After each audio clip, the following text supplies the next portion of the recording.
Welcome back. My name is Charles and I go by the Round Mountain Setbound. Before we get into it today, I just want to correct something. I had my weeks mixed up. As I mentioned last week, I accidentally deleted my entire file that I have been using to track all of my metrics since the start of this journey. Things like where I took the injection, my body weight, my overall loss, my percent of loss, and my body composition numbers. Thankfully, I tracked all those things in apps and I was able to recreate the file for the most part, absent location of the injection. And there was a period of time where I got close to 215 and I made the decision to go for the 215-pound mark, because that would put me 100 pounds down. And I made that decision because I was continuing to lose on maintenance anyway. And there were a couple of weeks in there where I used a 10 milligram dose instead of the 7.5 milligram dose that I had been using. So I wasn't able to recapture those things, but I was able to rebuild my journey for the most part in terms of weeks, amount lost in each week, and a rolling tally of my percent loss and overall weight loss year to date and by week. So with that said,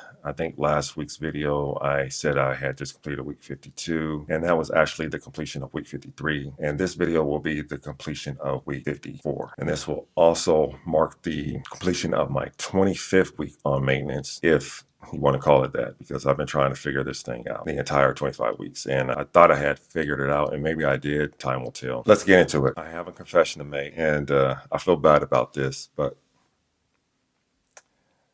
I actually did not work out at all this week. I did not go to the gym. I did not go for walks outdoors. I did not ride my stationary bike. I did not lift my home weights. I didn't do any of that. And this is the first time on this journey, probably since week 2. Actually, I did do some workout.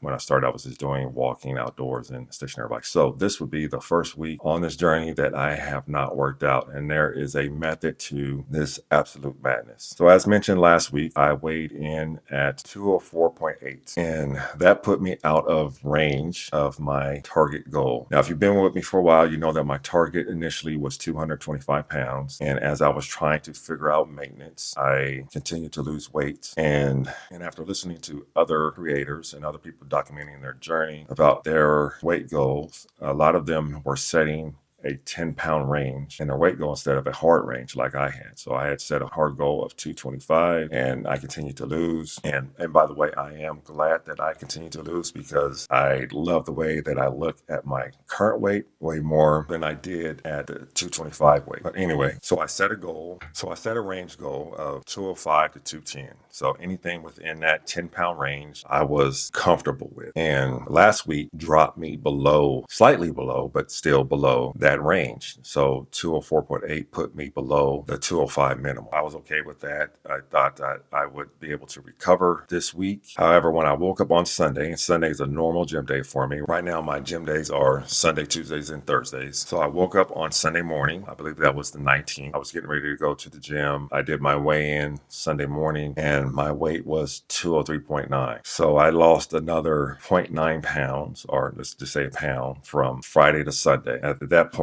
I made a decision to forego the gym because I didn't want to put any more of a deficit on my caloric intake. I kind of hovered around that 203, 204 range for most of the week, and it finally paid off as I weighed in this Friday, yesterday, at 204.9. So I slightly gained from last week, just a tenth of a pound, still a gain nonetheless, but I also was able to recover from that 203.8 that I saw on, or 203.9 that I saw on that Sunday. Now, my intention going into this week, because I am traveling, is to restart my workouts. So I will work out on Sunday and Tuesday. I'm traveling on Wednesday, and hopefully I can work out on in the hotel gym on Thursday. However, I won't be able to weigh in next week. I don't get back until Sunday night, so I probably won't weigh in until Monday morning. So you likely will not see a video from me next week in regards to my specific journey itself, but you can expect one the following week. So all in all, that places me down 110.2, which represents a 35% loss from when I started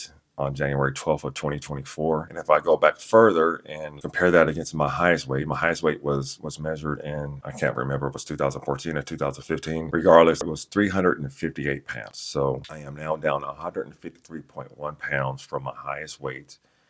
And that itself represents a 42.7% loss from my highest weight. So that's where it stands now. I am hoping that I can either maintain or gain. I will be traveling, so I do expect some. I usually get a little bit of inflammation from traveling. I'm also on a different diet. I'm not in my normal environment, so I can't really control my dietary intake, I should say, in terms of what I'm eating. I'll probably be eating out a lot. I'm going to Portland, so I will be able to find healthy options, but what that means is a different story. Some of you probably know what I'm talking about, but we'll cross that bridge when we get there. I think last time I went up there in December, I did okay in making the right selections, but I also wanted to enjoy my normal haunts as much as I can, because Portland is a foodie destination. There are great options for foods in Portland all around, from brick and mortar places to food carts, and there are so many food carts in Portland. You can walk into just about any food cart and you're going to get a really good meal at a good price. Now, before I wrap this up, I do want to talk about some of the questions. There are two questions that I've gotten in my comments last week, and they were repeated a few times, so I thought I would just share it with the wider audience. The first question is, have I considered dropping my dose in order to stop the weight loss? The answer to that is yes. I actually did that when I crossed off my initial goal of 225 in week 29. I believe I weighed in at 223.7. At that point, I was on the 10 milligram dose, and the very next dose that I took was 5 milligrams. So I took that for 4 weeks, and that was successful in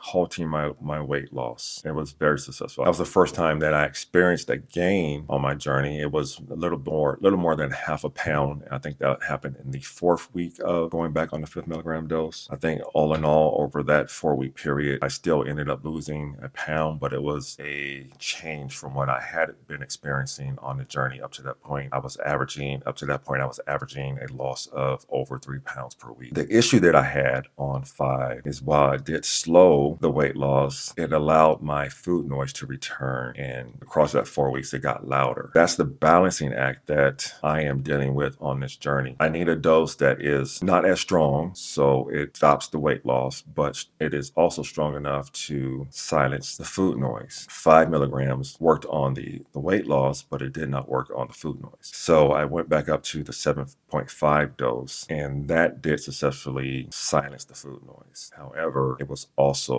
a high enough dose that it continued the weight loss as I was trying to figure out how to control it in maintenance. And really, the only mechanism that I have in maintenance is controlling how much I work out and the intensity that I work out in. That's the only lever that I pull outside of the dosage. And as I said before, that really isn't an option because of the food noise. So the only lever that I can pull is how much I'm going to work out and what the intensity of that workout is going to be, in order to close the gap on the caloric deficit created from the amount of food that I'm able to eat and the workout that I'm able to do. And the reason why that is I have a gastric sleeve, and the sleeve prevents me from overeating more than, I really can't eat more than probably 2,100 calories in a day. Typically, my range is between 1,800 to 2,100 calories a day, unless I'm just eating a bunch of junk and trying to overeat that restriction, which creates an uncomfortable dynamic that makes you feel uncomfortable for a while, because you're stretching out that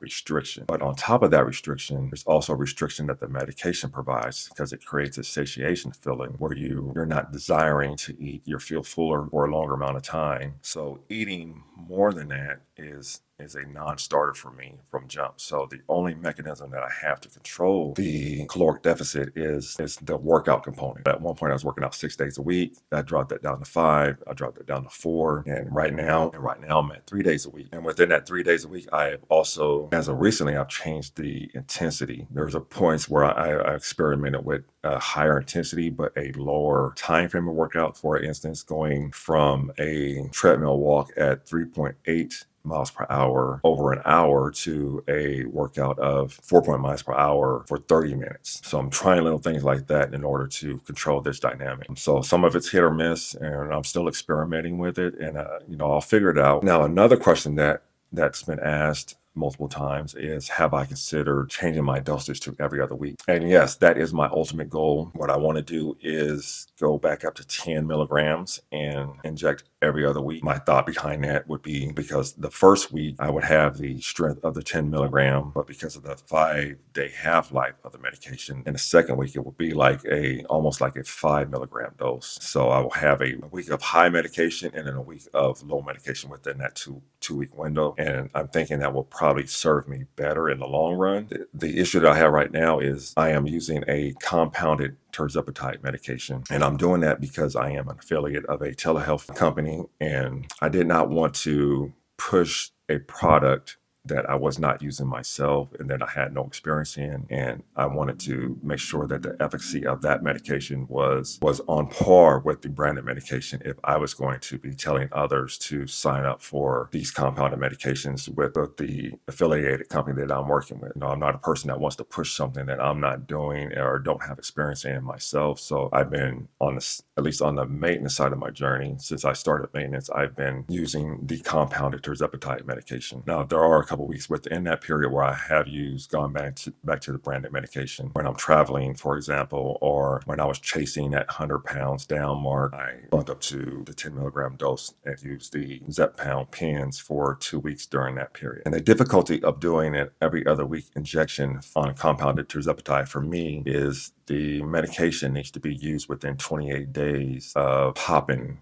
the seal on the medication, which is different than the best use by date. So the best use by date may give you a few months or longer to use it by, but once you break that seal on the medication, it has to be used within 28 days. So it will be difficult to do every other week. You're still past that 28 days, each time. So for now, I'm on the 7.5 milligram dose of compounded terzepatide. I'm using that every week. But at some point, I will eventually get off compound and go back to the branded medication at the 10 milligram dose and experiment with going every other week or every 10 days. So we'll see which one works best at that point. And that may be coming in the coming months. So we'll see. All in all, things were interesting this week, and we'll see how interesting they get next week. And again, I will not be posting a weekly update next week, but I want to thank you all for tuning in and sharing your time with me. And I hope to catch you next time.